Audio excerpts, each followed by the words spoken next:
Welcome to JH. In this guide, I will show you how to transform a meeting link into a QR code. The process is quite simple. Start by clicking on Meeting Details, and then select Copy Joining Info.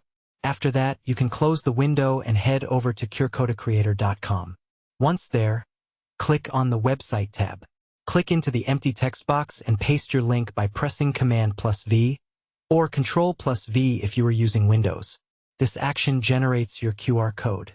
You can also pick a specific design for your code before clicking Download QR Code. You will be prompted to sign in using Google, Microsoft, or an email address.